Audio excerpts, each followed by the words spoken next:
ఏనుగు నేర్చుకునే కొత్త విషయాలు చూడడం రత్నం గారికి మొదట్లో పెద్ద ఆసక్తిగా ఉండేది కాదు గాని అనిల్ శిక్షణలో అది ఎంతగా లోపడుతుందో తెలుసుకుని సంతోషించేవాడు.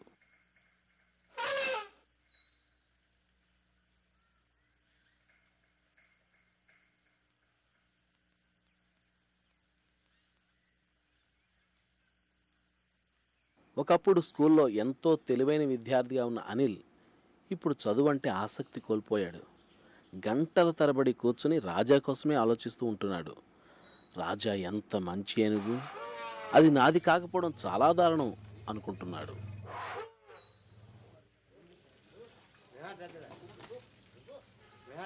మంచి ఏనుగు కదా అనిల్. అది నా ఏనుగు అయినప్పటికీ నీదే అనుకో.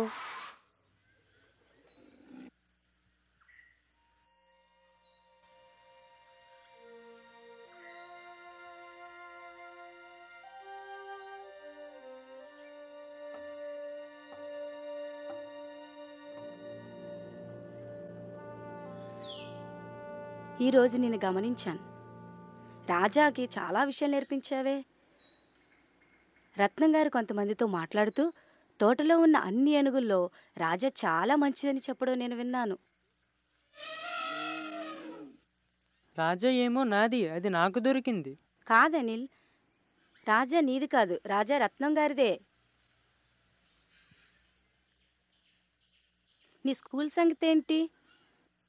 ఎప్పుడూ రాజా గురించేనే ఆలోచన.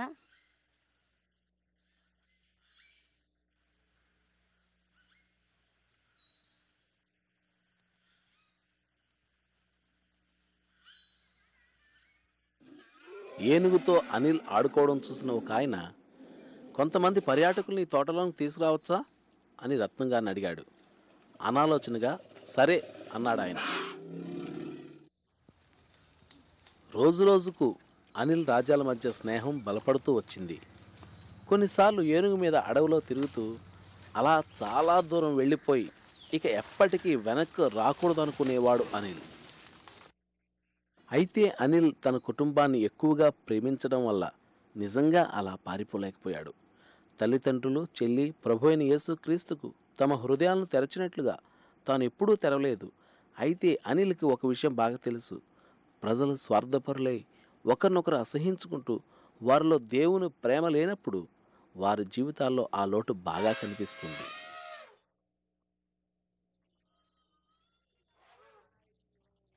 సోమన్ మరింత అసూయతో ఒకరోజు తన తండ్రి దగ్గరకు వచ్చి అనిల్ నాన్నగారిని పనిలో నుండి తొలగించి తోటకు వేరే మేనేజర్ను పెట్టమని చాలా బ్రతిమాలాడు.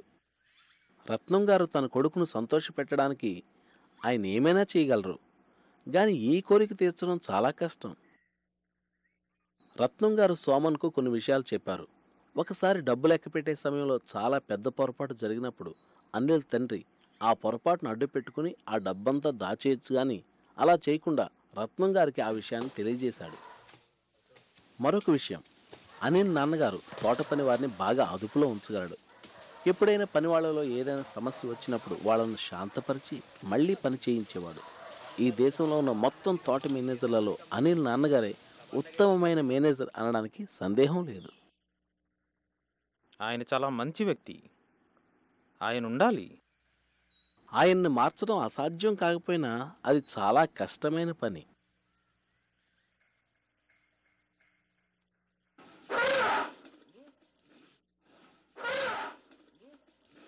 నాన్నగారు, రాజా నాకు కావాలి, ఇక దాంతో ఆడొద్దని అనిల్తో చెప్పండి. రాజా, అనిల్ చేస్తున్నట్టుగా టూరిస్ట్ కోసం ఆ ఏనుగుతో నువ్వు చేయించగలవా? అవును నాన్నగారు, చేయించగలను. సరేరా, సరే సరే.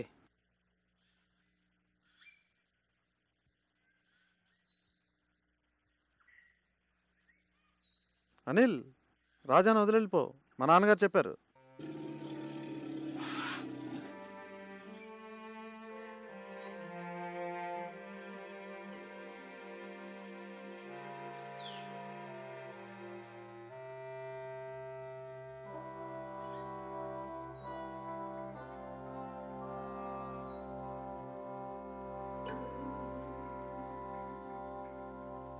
రాజా బాధ్యతను సోమన్ తీసుకున్న తర్వాత తోటకు వచ్చిన టూరిస్టులు రాజాలో ఏ ప్రత్యేకతను చూడలేకపోయేవారు.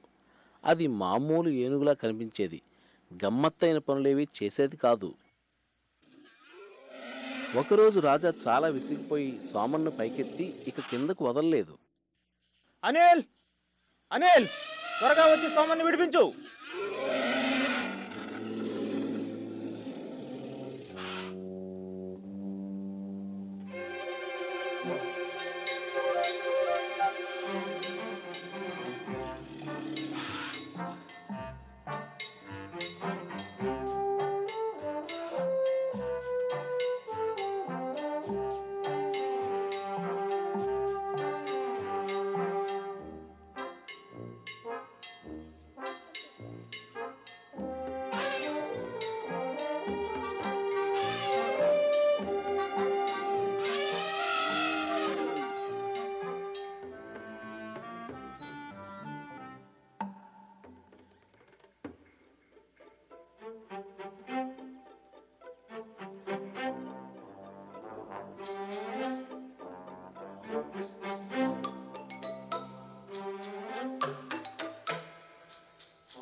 ఒకరోజు ఒక కొత్త వ్యక్తి టూరిస్టుల మధ్య కనిపించాడు.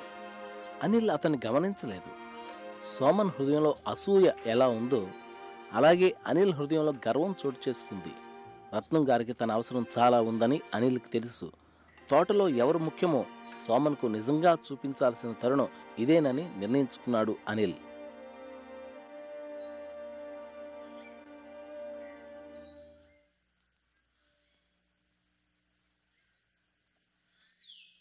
నువ్వు రాజాతో బాగా ఉంటావు.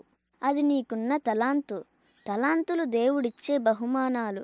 ఇప్పుడే ఒక కొత్త వాక్యం నేర్చుకున్నాను.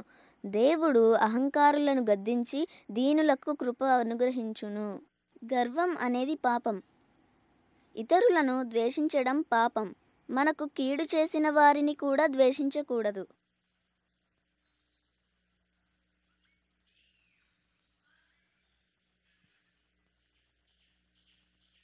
సండే స్కూల్ టీచర్ గారు బొమ్మలు చూపిస్తూ ప్రత్యేకమైన పాఠం చెప్పారు. ప్రజలు తమ హృదయాల్లో గర్వం, అసూయ, స్వార్థం లాంటి పాపాలను ఎలా దాచుకుంటారో వివరించారు. శాంతి తనతో చెప్పిన విషయాల కోసం అనిల్ను ఆలోచింపజేసింది ఈ పాఠం. మనుష్యులు పాపాలను దాచిపెట్టాలని ప్రయత్నిస్తుంటారు, అయితే దేవుడు ప్రతి ఒక్కరి హృదయాన్ని చూస్తుంటాడు. ఈ మాటలు అనిల్ను బాగా కలవరపరిచాయి.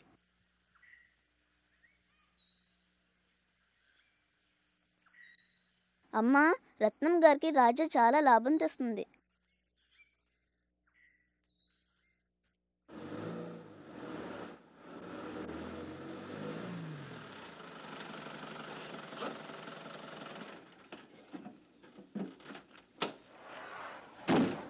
ఒకరోజు రాజా చేత అనిల్ రకరకాలైన పనులు చేస్తుండగా ఇంతకు ముందు వచ్చిన క్రొత్త వ్యక్తి మళ్ళీ వచ్చాడు.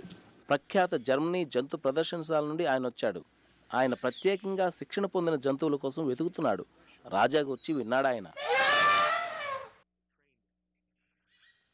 అవును, ఆయనకు ఏ అనుమానం లేదు.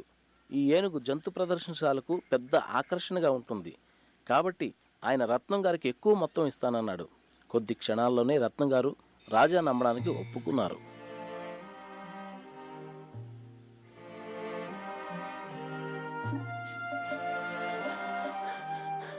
రత్నంగా రాజా నమ్మేశారు. వాళ్ళు దాన్ని తీసుకెళ్ళడానికి వీల్లేదు. నాన్నగారు ఈ రాత్రి రాజాని దాచేద్దాం. నాకు సహాయం చేయండి. దొంగతనం పాపం. అది నా ఏనుగు.